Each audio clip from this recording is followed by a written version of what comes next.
अर्जुन जैसा बालक पैदा हुआ है। अश्विनी कुमारों से सहदेव जैसा पुत्र माद्री के हुआ। महाराज की 2 रानियां थी, छोटी माद्री थी। महाराज का ये नियम था, कभी संध्या काल में भोजन नहीं करते हैं। एक दिन महाराज ने भोजन नहीं किया, महाराज सो गए। शाम का वक्त होने को है, पत्नी कहने लगी, पति महाराज ने भोजन नहीं किया है, रात्रि को निंद्रा नहीं आएगी। माद्री को अटारी पर खड़ा किया। मणि जो थी वो सूर्य के समान चमक रही थी उसके गले में। महाराज आंगन में पहुंचे, भोजन किया, घर से बाहर निकले तो अंधेरा है। मंत्री से पूछा, अभी हम भोजन ग्रहण कर रहे थे तो दिन निकला हुआ था, अब आए हैं तो अंधेरा, ये कारण क्या है? महाराज आपकी रानी माद्री बहुत सुंदर है। महाराज वापस हुए, माद्री चिल्लाती रही, महाराज ध्यान रखो हिरनी का। महाराज ने दौड़ करके माद्री का जैसे हाथ पकड़ा, महाराज के प्राण उसी समय निकल गए। एक नकुल नाम का पुत्र महाराज से उत्पन्न हुआ है माद्री के। 5 पांडव हो गए, 100 कौरव। भैया साथ ही साथ खेलते हैं, साथ ही साथ रहते हैं, बड़ा आनंदमयी जीवन कट रहा है। खेल ही खेल में भीम को जहर दिया। अहलमदे नाम की कन्या ने उसे जीवन दान भी दिया। पातालपुरी में गंगा जी से भीम को मृतक उठा के लेके गई थी। यहां से आपस में पांडवों में फूट पड़ती चली गई। राजसी यज्ञ की रचना इंद्रप्रस्थ बनवाया गया है। उस इंद्रप्रस्थ में कारीगरों के द्वारा ऐसा एक नक्शा तैयार किया गया है, जहां सूखा है वहां जल भरा है, जहां जल भरा मालूम पड़ता है वहां सूखा है। उस इंद्रप्रस्थ में दुर्योधन को बुलाया गया, निमंत्रण दिया गया है। द्रौपदी अटारी पर थी।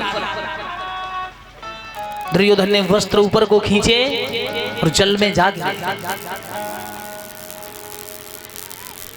फिर वहां से निकले, वस्त्र ऊपर को किए तो वहां सूखा है। जहां वस्त्र गीला था वहां वस्त्र ऊपर को किए, जहां सूखा है वहां वस्त्र ऊपर को, जहां गीला है वहां वस्त्र नीचे को। द्रौपदी ने कहा, अंधे के तो अंधे ही होते। और शायद द्रौपदी अंधे के अंधा ना कहती तो महाभारत नहीं होता।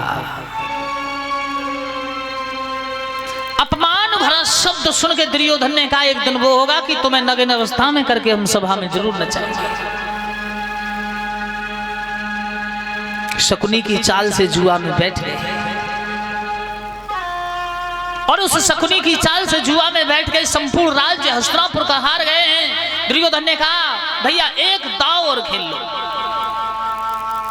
वो क्या? आपके पास एक अनमोल वस्तु है और उस अनमोल वस्तु के बदले में मैं संपूर्ण हस्तिनापुर का राज्य दांव पर लगा रहा हूं। धर्मराज ने कहा, वो कौन सी वस्तु है? बोले द्रौपदी। धर्म ने सोचा शायद एक दांव हम जीत गए तो हमारी संपत्ति वापस आ जाएगी। पत्नी को भी दांव पर लगा दिया महाराज। अब क्या था, शकुनी की चाल से द्रौपदी को भी दुर्योधन जीत चुका है। दुशासन को आदेश दिया। दुशासन उस महारानी द्रौपदी को बाल पकड़ के खींचते हुए सभा में लेके आना, जहां कृपाचार्य, द्रोण, भीष्म, अर्जुन, नकुल, सहदेव, 5 पांडव, विदुर, धर्मराज सब बैठे हुए हैं। धृतराज भी अंधे पिता राज सिंहासन पर बैठे।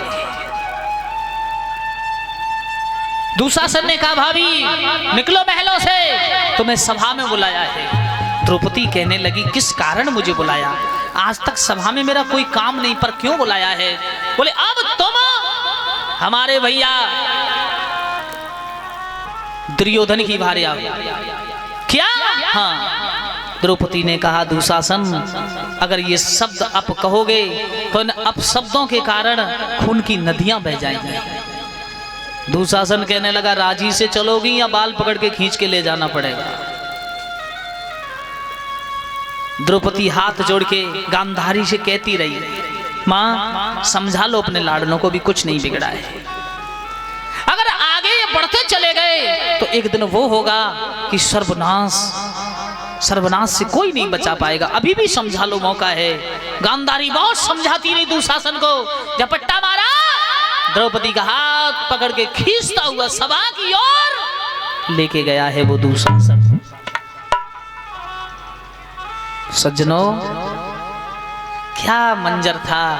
हाथ जोड़ के धर्म की ओर देखती है। इसीलिए विवाह के लाए थे, इसीलिए मैं तुम्हारी धर्म की पत्नी कहलाती हूं। आप मेरी इज्जत को भी नहीं बचा सकते। आंखें नीचे को बंद है। फिर कहती है, ध्यान करो गांडीवधारी अर्जुन, तुम ही ध्यान करो। इसीलिए उस बींद को बांधा था जो कि अपनी पत्नी को बीच सभा में नगिन करा के नचाना। कौन सी मर्यादा है पांडवों की। अर्जुन भी कुछ ना कह सके। बलधारी भीम, आप ही देखो, 10,000 हाथियों के समान बल रखते हो। ये बल कब काम आएगा। आज अपनी एक पत्नी की इज्जत को नहीं बचा सकते। भीम उठ करके खड़ा हो गया, दुर्योधन। लेकिन धर्म ने शांत कर दिया, भैया इस समय क्रोध की आवश्यकता नहीं है। भीम ने कहा, दुशासन एक दिन वो होगा तेरी इन भुजाओं को उखेड़ दूंगा। और दुर्योधन, प्रतिज्ञा करता हूं कि तेरे खून से इस द्रौपदी के केसों को एक दिन जरूर धोऊंगा, जरूर धोऊंगा, जरूर धोऊंगा। तेरी जंघा को तोड़ दूंगा जिस जंघा पर तू द्रौपदी को बिठाने की बात करता है। इस संकल्प भीम ने लिया। नकुल सहदेव से हाथ जोड़ती रही। नकुल, सहदेव आप ही देखिए। रो के गिड़गिड़ा के कृपाचार्य के चरणों में गिर गई। कुलगुरु, आप कुलगुरु हो। आपके सामने एक आपके शिष्यों की पत्नी नगिन होगी तो आपको क्या लगेगा। भीष्म पितामह से कहा, यही नीति है तुम्हारे पुत्रों की। द्रोण से कहा, यही नीति है तुम्हारे शिष्यों की, एक अबला को नगिन करना। दुर्योधन के सामने सबकी गर्दन झुकी है, कोई नहीं बचा पा रहा। अरे भैया, अब क्या था। आदेश हुआ, साड़ी खींचो। दुशासन भाग के पड़ा, साड़ी को खींचता जा रहा है। सब सहारे टूट गए। उस गोविंद को पुकारना प्रारंभ किया, हे गोविंद, तेरे अलावा अब कौन है मेरा यहाँ पर, कि आज द्वारका नाथ मेरी विनती सुनिए घनश्याम। तेरी बहन की हस्तिनापुर में लाज लुटे सरेआम। कन्हैया, कन्हैया लाज बचा ले।